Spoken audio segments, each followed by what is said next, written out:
বাঙালিদের খুব প্রিয় খাবার কচু বাটা। ছোটো থেকে বড়রা কিন্তু সবাই কচু বাটা খেতে পছন্দ করে।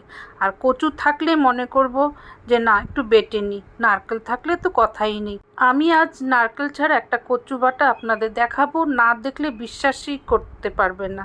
আর বাড়িতে বানালে আরও বিশ্বাস করবেন যে খুব ভালো একটা রেসিপি কচু বাটা শিখলাম।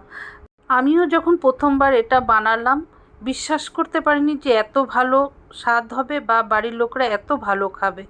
কচু বাটার মধ্যে কিন্তু লবণ, চিনি, ঝাল সব কিছু ভালো পড়লে পরে কিন্তু খেতে ভালো হয়, সেরকমই কিন্তু বানালাম।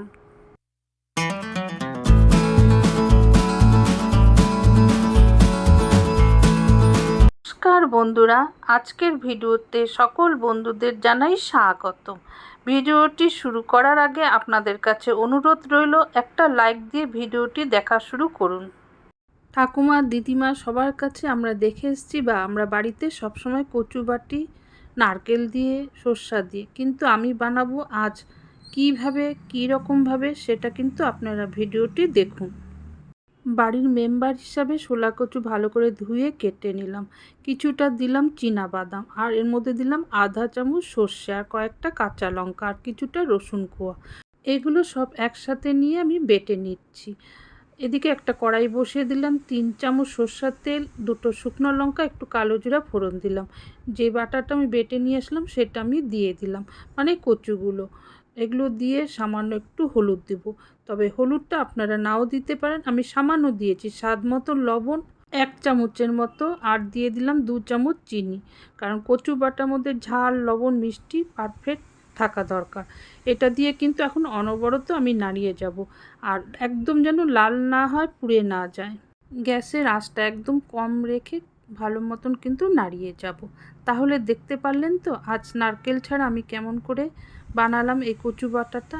আশা করি আপনারা কিন্তু বানিয়ে খাবেন। ভালো লাগলে কমেন্ট করতে ভুলবেন না যে এই বাটাটা খুব ভালো খেয়েছেন। এখন কিন্তু হাত চালিয়ে যাব আর খুব ভালো করে নাড়িয়ে যাব।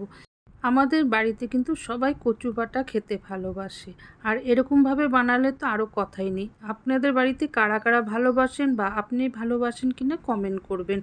আমি এর মধ্যে অনেকগুলো কচুর রেসিপি শেয়ার করেছি, যদি এই ভিডিও দেখে ভালো লাগলে সেগুলো কিন্তু দেখে নেবেন। আর নিত্য নতুন রান্না দেখতে হলে আমাকে কিন্তু সাপোর্ট করবেন। দেখুন হয়ে গেছে, এখন আমি অন্য পাত্রে নামিয়ে নেব।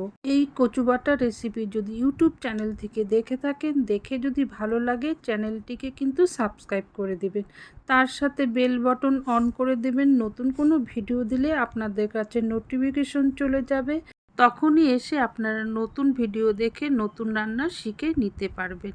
আর শেয়ার করতে ভুলবেন না পরিবার, বন্ধুবান্ধবের মাঝে, তারাও দেখে শিখে নিতে পারবে। লাইক কমেন্ট তো নিশ্চয়ই করবেন।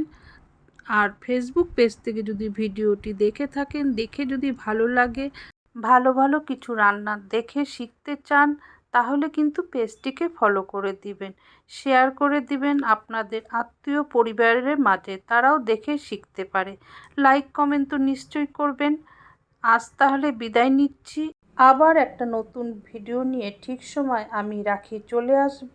ততদিনে আপনারা অপেক্ষা করুন। ভালো থাকুন, সুস্থ থাকুন এবং সবাইকে ভালো রাখুন।